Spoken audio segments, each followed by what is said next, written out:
On a crisp autumn morning in 1983, a hiker stumbled through the dense Pine Barrens of New Jersey, following what appeared to be an old trail marked by weathered wooden posts. What he discovered would challenge everything most people think they know about the Garden State. There, hidden beneath decades of overgrowth, stood the crumbling foundations of an entire town. Complete streets, house foundations, and even the remnants of a church bell tower, all swallowed by the forest as if the earth itself had decided to reclaim what was once a thriving community. But here's what makes this discovery truly extraordinary. This wasn't just any abandoned settlement. According to faded records found in the Trenton State Archives, this ghost town had once been home to over 800 people, had its own post office, general store, and even a railroad station. And yet by 1950, it had been completely erased from official maps. How does an entire town simply disappear? You've probably driven past these places 100 times without knowing it. New Jersey, yes.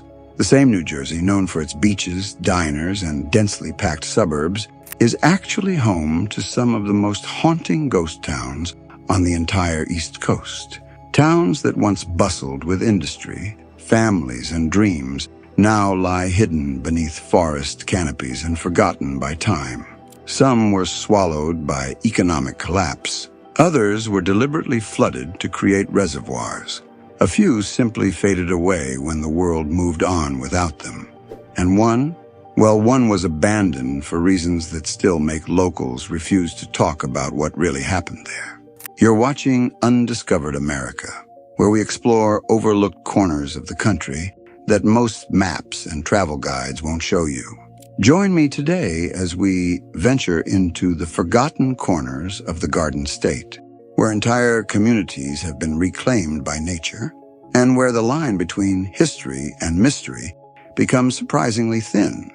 We'll explore towns that vanished overnight, settlements that were deliberately erased from existence, and places where the past seems to whisper through the trees. Because sometimes the most incredible discoveries aren't found in distant oceans or far-off continents. Sometimes they're hiding in plain sight, just off the highway you take to work every day. Now, I should mention from the outset that many of these locations are on private property or within protected areas, so this isn't a treasure map for weekend adventures. But understanding these forgotten places tells us something profound about how communities rise and fall, how nature reclaims what we build, and how quickly the landscape of human civilization can change. So let's begin our journey through New Jersey's lost towns, starting with perhaps the most famous ghost town you've never heard of. Number 1, Batsto Village sits deep in the heart of the Pine Barrens, and while it's been preserved as a state historic site, it represents something much more significant than a simple tourist attraction. This is where we can see exactly how an entire way of life can vanish almost overnight. In the 1760s, Batsto was a bustling iron-producing community. The town's blast furnace operated continuously, feeding the colonial war effort and later supporting the growing nation's infrastructure needs. At its peak, over 1,000 people called this remote wilderness location home. There were workers' homes, a company store, a grist mill, and even a mansion for the ironmaster who ran the operation. But here's what's fascinating. By 1876, it was all over.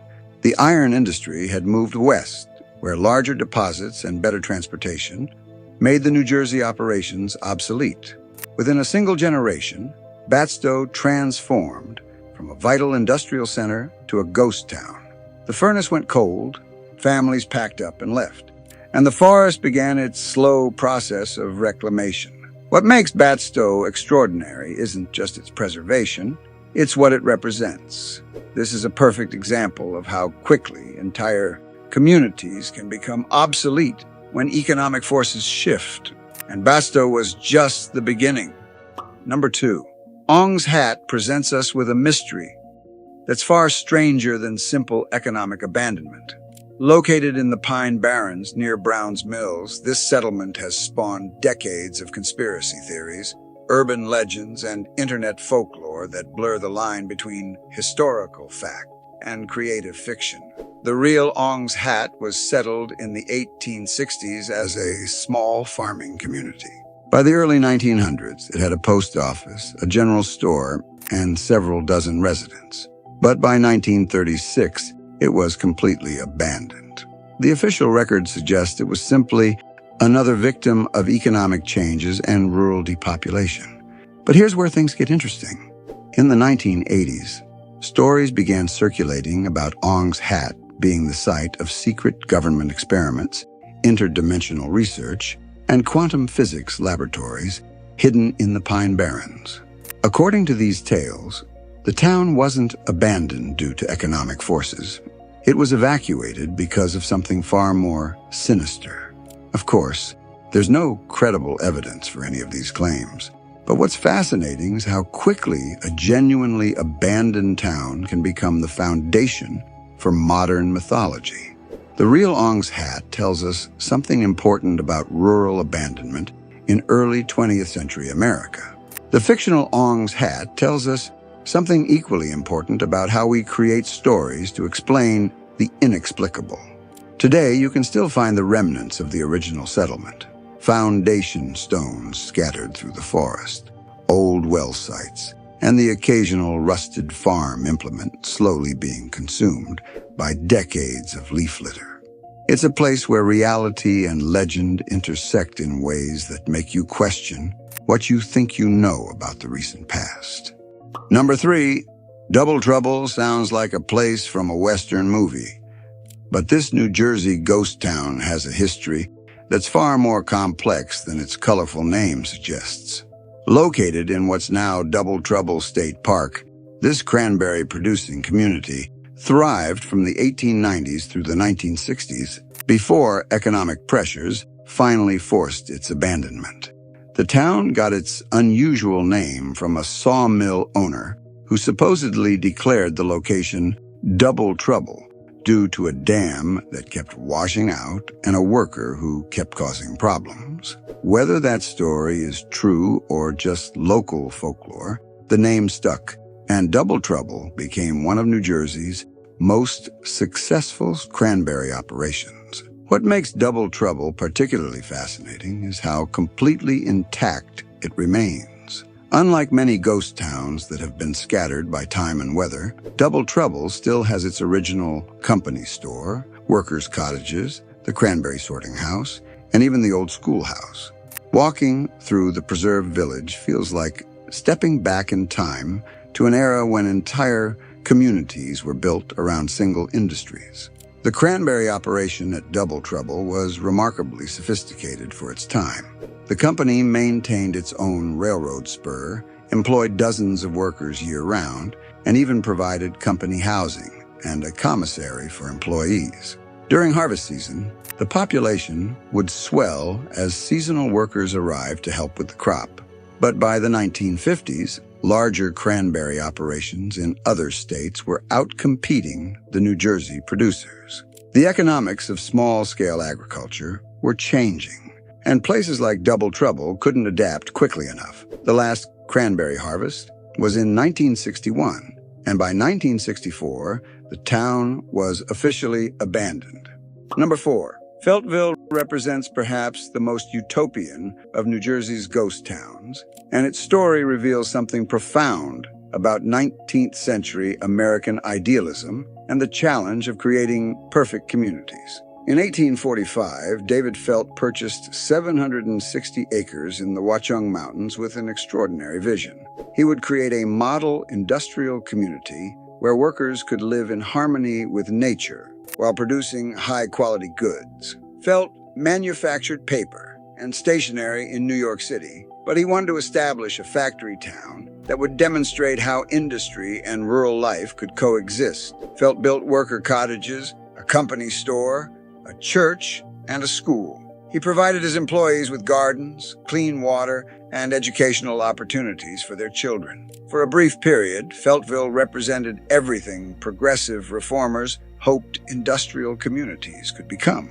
But Felt's utopian experiment lasted only 8 years. In 1853, financial pressures forced him to sell the property. The new owners had no interest in maintaining Felt's vision of an ideal community, and Feltville gradually declined. By 1860, most of the buildings were empty.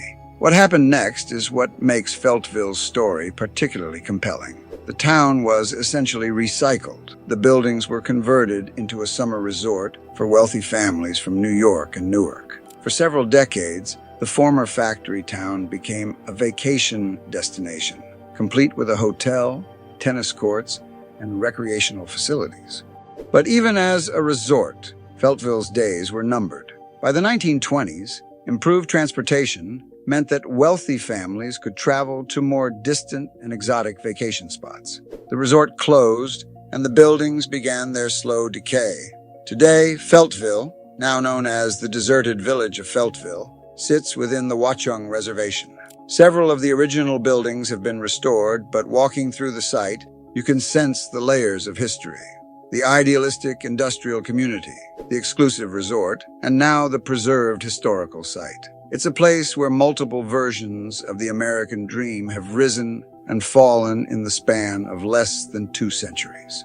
Number 5, Allaire Village tells the story of how technological change can transform thriving communities into historical curiosities almost overnight. Located in what's now Allaire State Park, this iron-producing town was once one of the most important industrial sites in New Jersey. The village was founded in 1822 by James Allaire, a New York businessman who recognized the potential of the Pine Barrens iron deposits. Allaire built not just a foundry, but an entire self-sufficient community. The town included worker housing, a church, a school, a company store, and all the infrastructure needed to support several hundred residents. Allaire's operation was remarkably successful. The foundry produced iron for some of the most important construction projects of the early 19th century, including parts for steamships and locomotives. The town's products were shipped throughout the Northeast, and Allaire became wealthy enough to maintain a mansion in the village and another estate in New York. But technology was about to make Allaire's entire operation obsolete. The development of more efficient blast furnaces and the discovery of higher quality iron deposits in Pennsylvania meant that small operations like Allaire's couldn't compete. By 1850, the foundry was closed and most of the town's residents had moved away. What's remarkable about Allaire is how quickly it transformed from a vital industrial center to a relic of a bygone era. Within a single decade, technological progress had rendered the entire community economically obsolete. It's a pattern we've seen repeated throughout American history, but rarely so dramatically or completely. Number 6, Harrisville offers us a glimpse into how the paper industry shaped and then abandoned rural New Jersey communities. Founded in 1832 in the Pine Barrens, this town was built around a paper mill that took advantage of the region's abundant water sources and relatively isolated location. The Harrisville Paper Company became one of the most successful paper producers in the state, employing over 300 workers at its peak and maintaining company housing for their families. The town had its own post office, general store, and school, and for several decades, it was a thriving example of 19th century industrial paternalism. But Harrisville's success contained the seeds of its own destruction. The paper industry was rapidly consolidating, with larger companies buying out smaller operations or simply outcompeting them. By 1890, the Harrisville mill was struggling, and by 1900, it was closed permanently. What happened to Harrisville after the mill closed illustrates a pattern common to many of New Jersey's ghost towns. Without the anchor industry, the community couldn't sustain itself. Families moved away in search of work, businesses closed, and the infrastructure gradually deteriorated. By 1920, Harrisville was effectively abandoned. Today, you can still find evidence of Harrisville scattered through the Pine Barrens, foundation stones, remnants of the mill machinery, and the occasional artifact that speaks to the daily lives of the families who once called this remote location home. Number 7. Martha represents one of the more unusual ghost towns in New Jersey, primarily because it was abandoned not due to economic collapse, but because of deliberate government action. Located in what was once a thriving iron-producing region, Martha was condemned and flooded in 1926 to create the Wanaque Reservoir. The town of Martha had existed since the 1880s, built around the Martha Furnace Iron Works. Like many Pine Barrens communities, it was a company town where the iron company provided housing, a store, and basic services for workers and their families. At its peak, Martha was home to several hundred people. But as urban areas in northern New Jersey grew, the demand for reliable water sources increased.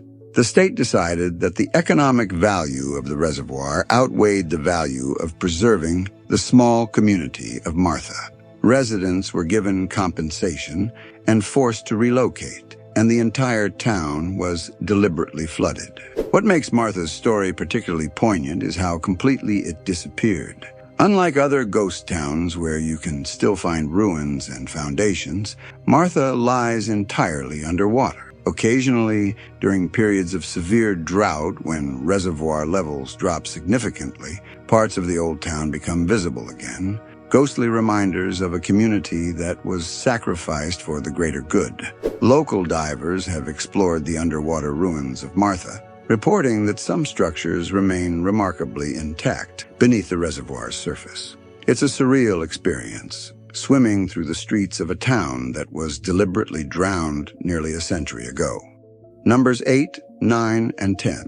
Batsto's sister towns, scattered throughout the Pine Barrens, tell variations of the same story that we saw at Batsto itself. Places like Atsion, Speedwell, and Apple Pie Hill were all iron-producing communities that thrived in the 18th and 19th centuries, before being abandoned when the industry moved elsewhere.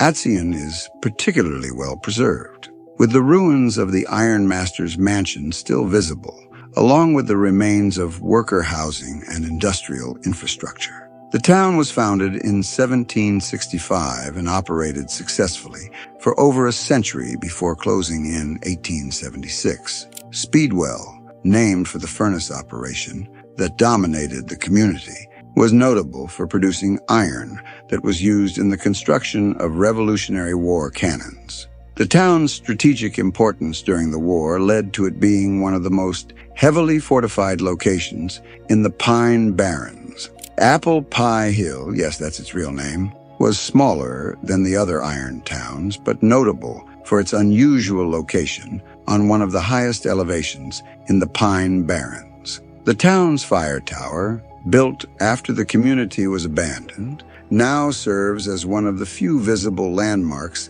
in this otherwise forgotten settlement. Prospertown lived up to its optimistic name for exactly 23 years before economic reality set in and forced its abandonment. Founded in 1880 as an agricultural community in Ocean County, Prospertown was built around the promise that the New Jersey Central Railroad would bring prosperity to any community that could attract the line. The railroad did come through Prospertown, and for a brief period the town flourished. There was a railroad station, a hotel, several stores, and dozens of houses. The community specialized in truck farming, growing vegetables for the growing urban markets in New York and Philadelphia. But Prospertown's success was built on a shaky foundation. The soil wasn't as fertile as originally hoped. Transportation costs were higher than expected, and competition from other agricultural regions gradually eroded the town's economic base. By 1903, the railroad station was closed and most residents had moved away. What's particularly fascinating about Prospertown is how completely it disappeared. Unlike the iron towns of the Pine Barrens, which left substantial ruins, or the industrial communities that left machinery and foundations, Prospertown simply melted back into the landscape. Today, only scattered foundation stones and the occasional artifact mark where this optimistically named community once stood. Number 11. Forked River Mountain represents the newest of New Jersey's ghost towns. And its story illustrates how quickly modern communities can be abandoned when circumstances change. This wasn't an 19th century industrial town or a colonial settlement. Forked River Mountain was a thriving resort community that was abandoned in the 1960s. The community was built in the 1920s as a summer retreat for middle-class families from New York and northern New Jersey. Unlike the exclusive resorts that catered to the wealthy, Forked River Mountain was designed for families of modest means who wanted a place to escape the heat and crowds of urban areas. For 4 decades, the community thrived. There were dozens of summer cottages, a small hotel, a general store, and recreational facilities. Families would arrive in June and stay through August, creating a tight-knit seasonal community. But the same forces that killed the exclusive resorts eventually reached Forked River Mountain. Improved transportation meant that families could travel to more distant vacation spots. Air conditioning made summer in the city more tolerable, and changing recreation patterns meant that families were less interested in spending entire summers in the same location. By 1960, occupancy was declining rapidly. By 1965, the hotel was closed, and by 1970, most of the cottages were abandoned. Today, Forked River Mountain is slowly being reclaimed by the Pine Barrens forest, but because it was abandoned so recently, much of the infrastructure remains intact, creating an eerie time capsule of mid-20th century American leisure culture. So what do all these ghost towns tell us about New Jersey and about the broader patterns of American community development? There are several striking themes that emerge when you examine these abandoned settlements together. First, there's the speed with which thriving communities can become obsolete. Whether we're talking about iron towns that closed when the industry moved west, or resort communities that were abandoned when transportation patterns changed, the transition from prosperity to abandonment often happened within a single generation. This suggests something profound about the precarious nature of community sustainability in a rapidly changing economy. Second, there's the role of technology in determining which communities survive and which are abandoned. The iron towns of the Pine Barrens weren't abandoned because people no longer needed iron. They were abandoned because technological improvements made it possible to produce iron more efficiently elsewhere. The resort communities weren't abandoned because people no longer wanted vacations. They were abandoned because improved transportation made other vacation options more attractive. Third, there's the remarkable resilience of the natural environment in reclaiming abandoned human settlements. Walking through these ghost towns today, you're struck by how quickly forests, undergrowth, and weather can erase decades or even centuries of human habitation. It's a humbling reminder that the landscapes we think of as permanently shaped by human activity are actually much more temporary than we typically imagine. But perhaps most importantly, these ghost towns remind us that the communities we live in today are not as permanent as they might seem. The same economic, technological, and social forces that shaped the rise and fall of places like Batsto, Feltville, and Martha are still operating today. The suburbs, shopping centers, and industrial parks that define contemporary New Jersey are just as subject to obsolescence as the iron furnaces and paper mills of the 19th century. This doesn't mean we should expect our communities to be abandoned anytime soon, but it does suggest that understanding the history of abandoned places can help us think more clearly about the challenges facing contemporary communities. How do we build settlements that can adapt to changing economic conditions? How do we create communities that are sustainable not just economically, but environmentally and socially? The ghost towns of New Jersey offer no easy answers to these questions, but they do provide us with compelling case studies in how communities rise, flourish, and sometimes fail. And in a state that's often seen as a symbol of suburban prosperity and development, these forgotten places remind us that even the most successful seeming landscapes are built on the foundations of countless experiments in community building. Some successful, some failed, all eventually temporary. As you drive through New Jersey, whether you're heading to the shore, commuting to work, or just passing through on your way somewhere else, remember that you're traveling through a landscape layered with stories of communities that rose and fell long before the current development patterns took shape. Hidden beneath the forest canopies and scattered through the Pine Barrens are the remnants of dozens of towns that once hummed with activity, echoed with children's voices, and represented someone's vision of the perfect place to build a life. These ghost towns aren't just historical curiosities. They're windows into the fundamental processes that shape how humans organize themselves on the landscape. And in a rapidly changing world, understanding these processes might be more important than we think.